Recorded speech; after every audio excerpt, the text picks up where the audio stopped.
It was sometime right around 2016 that this country started having a lot of, let's just say, a lot of groups were coming around. Of course, I'm talking about Antifa. You had those that were being called the alt-right. You had some alt-left.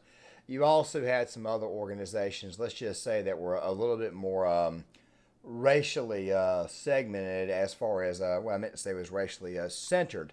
And of course, we're talking about that today. Now, one of those groups, of course, was the group NFAC. Now, guys, I did make a video a long time ago on my main channel, John Claymore, discussing NFAC, which I basically just told you guys flat out in that video, and which, by the way, I'll leave in the description. It's an old video. That I said that I think that Grandmaster Jay, for the most part, was just another guy who was full of crap. And then, of course, you know, there were other people out there making content on this. One of those guys, of course, was a buddy of mine who has a YouTube channel, which, by the way, I'll leave a link to in the description box, called X Marks the Spot Marksmanship. He made a few videos on these guys as well. Morris World, Warhawk 71, Black Scout Survival, Heavy Duty Country probably made some of the best ones. And, of course, Heavy Duty Country had a video that basically said that he felt that Grandmaster Jay may have actually been an FBI informant. He didn't really provide a whole lot, just some clips, a little bit of evidence. It's just some things that kind of get your mind working. So at this moment in time, especially seeing how I've done a few videos, and don't worry, my part 5 on John Marks, my final analysis on that will probably be out tomorrow, or it will be out on Wednesday, either one. I may go ahead and make it tonight because it won't take long to do. We've been talking a lot about this whole Civil War crap and exactly what would happen. Of course, I'm critiquing that one. And I've always said, and I've always felt that whatever happens would probably occur in the cities, not in rural or small town America, probably not even the suburbs. And right around the time that I'm doing this, we have yet another group to discuss. Now, guys, I had to edit some of this right here because of the language, and I don't want to get in trouble with YouTube at this moment in time. I think I've had a few too many strikes this year, and I'm trying to avoid that.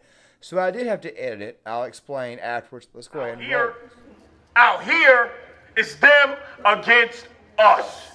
Bottom line, they are the enforcers from imperialistic, oppressive government, and they're the front line to keep niggas in check.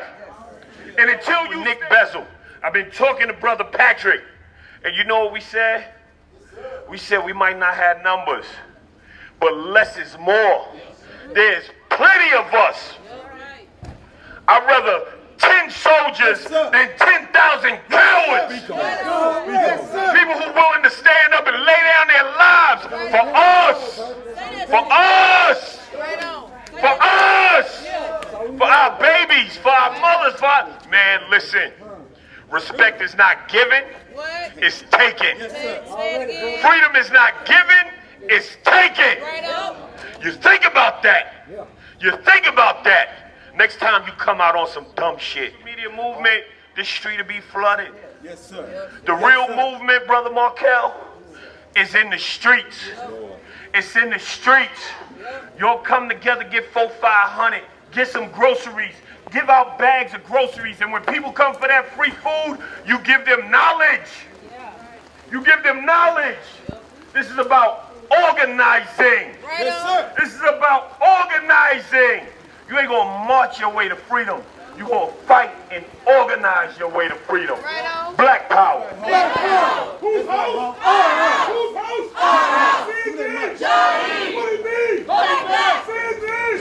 That's right.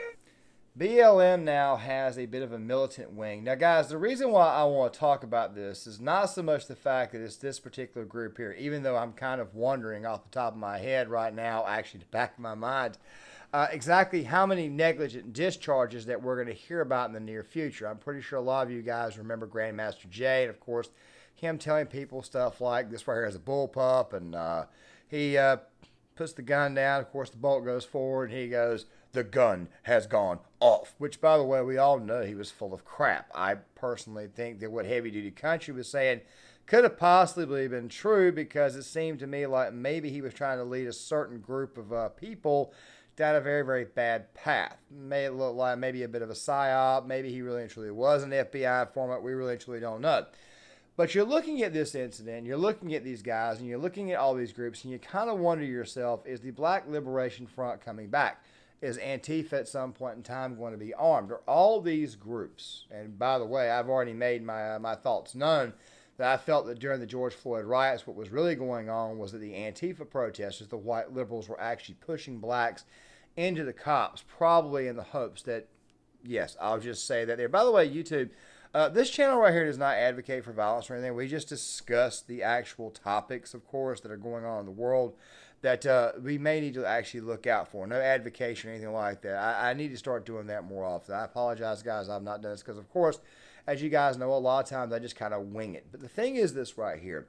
These type of groups I do think will become more and more prominent. Of course, we've seen this group called Patriot Front, which, by the way, I believe is really just a bunch of FBI guys posing to be as conservatives, which is also possible that maybe these people are actually Antifa, which means that some of Antifa may be, we're not even going to go down the rabbit hole here.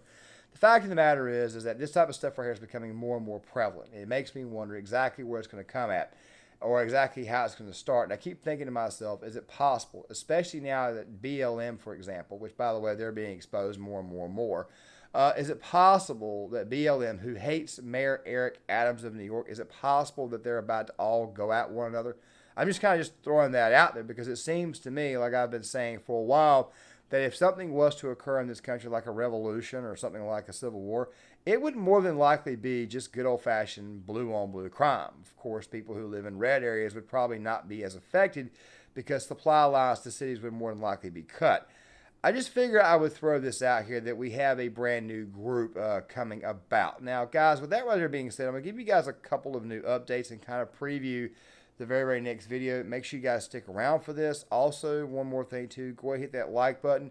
Go ahead and subscribe if you're not subscribed. The channel right quick, this channel right here in particular, GearShoe33, I've not been able to get on as much as I want to. Of course, the algorithm has kind of gotten it dead. It's kind of deadened it a little bit. So make sure you guys are sharing these videos. Just go ahead and kind of keep people aware. And I'm going to give you guys a couple of brand new updates. And with that being said, let's go ahead and roll to it.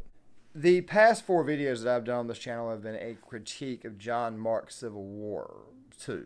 Okay, I've been just kind of reacting to it. Now, guys, I would like to get you guys' thoughts. When I get behind the computer, and of course I know I said it was updates, and it is, but it's also a question. Apologize, I meant to say that earlier. Would you guys like me to stay behind the actual computer when we do those review videos, or do you want me to have the camera up on me? The reason why I'm asking is because the last couple of times I've had the camera actually showing me, actually responding, and actually reacting to it. The reason why is because I think YouTube kind of promotes those videos a little bit more. And one more thing too, the editing of those videos have always been a little bit off. Maybe I just need to learn how to edit a little bit better, which, by the way, I've kind of had an issue with. I just want to kind of get you guys' thoughts on that. And also something else too, and here's the updates. Pretty soon, hopefully by the time we start next year, at the end of this year, I'm kind of waiting until the end of this year. I'm probably going to try to expand the channel a little bit more, in the content a little bit more than I normally do. Of course, I've, for the most part, been sticking to military scenarios as of late, which is actually what the channel's original intention was. And I'm probably going to start putting more Pro 2A stuff on on John Claymore because it's the more societal-driven channel. And, of course, projects that come. But I'm thinking about doing some actual military movie reviews. Would you want me to put this on this channel right here, or would you actually prefer me to create a second channel or a second link? I just want to get you guys' thoughts on that right there. I'm kind of flustered right now. Please leave those comments in the comment section. And once again, guys, make sure you guys hit that like button, subscribe, share the video, sign off in the comment section. I'll see you guys later.